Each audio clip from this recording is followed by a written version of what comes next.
G'day mate and welcome back to Factorio with me, JD. I guess this time around I should actually say welcome to my community map, because I've had a couple of community maps in the past, but this is the first time I've actually put some real thought and effort into getting one set up, with the aim of it running for about a month and being open to you guys, my community. So welcome to the server, welcome to the first tour. First off, I need to shame you for not following me on Twitter and not being in my Discord, because had you been in either of those, you would have found out about those about this server 21 hours ago, because that's how long it's been running. Now, if it was just a default run of Factorio, we'd be done by now. We would have launched multiple rockets, the game would be done, there wouldn't be a lot left.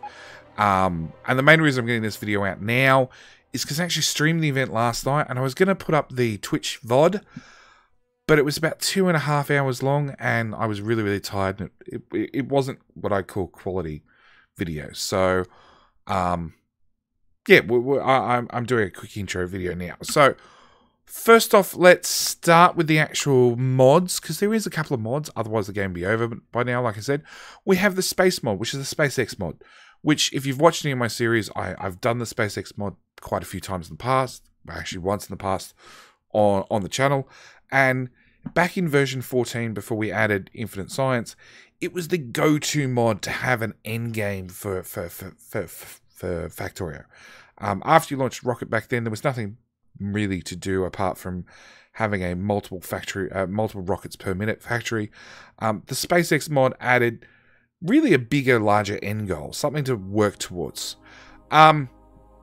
Because I've done SpaceX before, I decided let's mix things up a little bit, and I found the More Science Space Extension mod along with the More Science mod work very well. They're actually been integrated and designed to run with SpaceX. So I thought I'd throw those in, which really changes up the way science works, but we'll get to that in a minute. I put on the good old faithful bot landfill because, let's face it, it's a quality mod. I also found the canal builder I'd seen previously and had people suggested to me, because the first one that really had, I guess you could call it, proper working ships in the game. Well, with the canal builder, it gave you proper working cargo ships in the game. So I thought, look, I'll definitely install those two and try them out. At the same time, I found blueprint footprint. So rather than putting down bot landfill and just landfilling whole areas with robots, you could actually take a blueprint and say, just put land underneath the buildings and then blueprint the whole thing down. Which could lead to some very interesting construction. But I thought I'd throw it in and try it out on the community map. So, science is a little bit different. First off, with canal mod, it means we can actually walk through shallow water. So there's light water here. We can walk through with these pretty graphics. It's always good to have pretty graphics. It also means the biters can walk through the shallows. So the defenses have been a little bit different. You can see we're actually landfilled to wall them out, because you can't build on the shallows, and there's a risk that the biters might walk around the walls. So we just landfilled straight across and built walls, and that should keep the buggers out. So science. Science is, red packs are much the same. We make copper plate to make iron gear to make a red science pack. But a red science pack, you can actually empty the fluid out of it and turn it into basic fluid, basic science fluid. Right. To then, well, you have to then combine it with purified water and some fast inserters to make green liquid fluid, liquid science, to then shove into a bottle after you craft an empty bottle. And bottles come from glass and cork, glass comes from sand, and cork comes from good old wood. So that's the introduction to science. We actually get science liquid, which we then have to bottle up ourselves before we run into a lab. And everything has dependencies. So green is dependent on red. Military is dependent on green, which is dependent on red. Purple is dependent on green, which is dependent on red. Blue is dependent on green, which is dependent on red.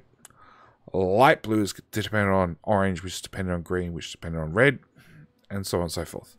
And you see all these science packs have dependencies, which means there is lots of building lots of building science packs over and over. So we've got red down here and green right here.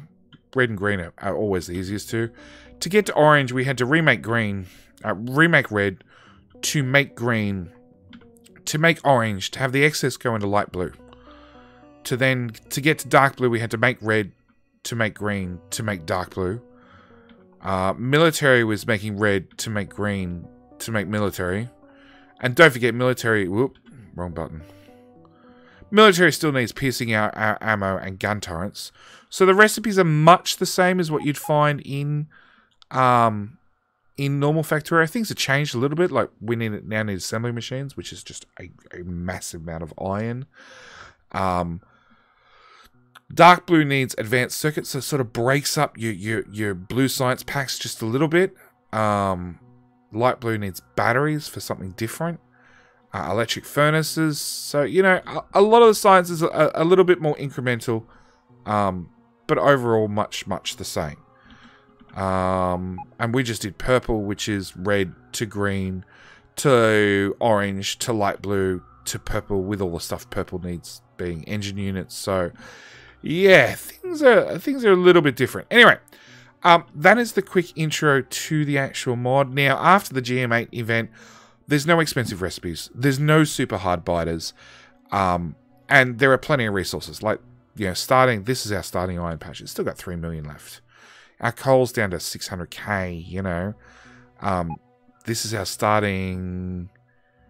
Where is starting? Yeah, I think that's our starting... Yeah, that's our starting copper at 3.2 million. That's our first copper patch at 8 million.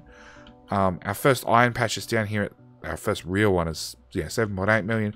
Resources there's plenty of them.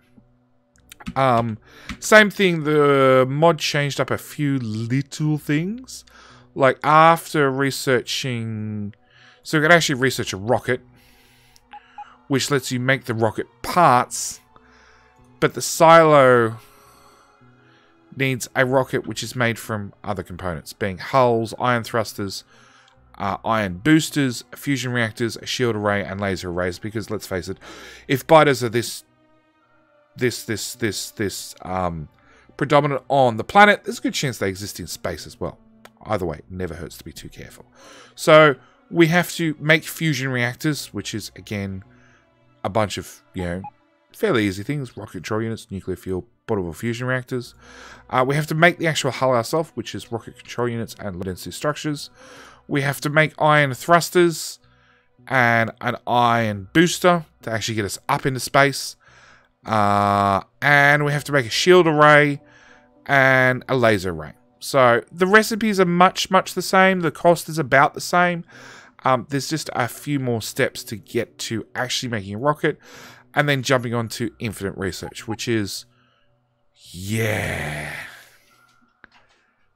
they're all locked again behind another separate tech tree. Anyway, that is it for the community map. It is up and running. Now, all the details are in Discord. There is a link to Discord in this video and all the videos. I do hope you guys enjoy. The map is planning to be run for a month, and I'm really hoping, probably not this time around because it looks like I broke it already, but I am hoping that every month I launch a new community map server, and every month I do a time-lapse video. This being the first one I'm actually running on the GM8 servers. I'm still experimenting how to get a time-lapse to actually run on a dedicated server, because none of the mods are designed to do it. But, you know, there's always room for somebody to work out how it's done. So yes, it is running on the GM8 servers. Again, I really have to thank them. I actually have to thank Quantum Knight for helping me out getting this server up and running and organized. And yeah, like I said, it's open to the public. And I figured, you know, after winning 2 GM8 events in a row, it was really time I stole one of the servers and ran off and donated it to you guys. So I do hope you guys enjoy. I do hope you guys pop it on the server and have a look around. And towards the end of the event, I will open up in Discord for thoughts and discussion on what mods to add to the next server. And no, Bob's Mods is definitely off the list. Not doing it. Maybe after I finish my current YouTube series, I might do a Bob's Mods playthrough. Well, we'll see. Anyway, thank you guys for watching. I do hope you've enjoyed, and I hope to see you guys on the community server. Thanks for watching. Bye.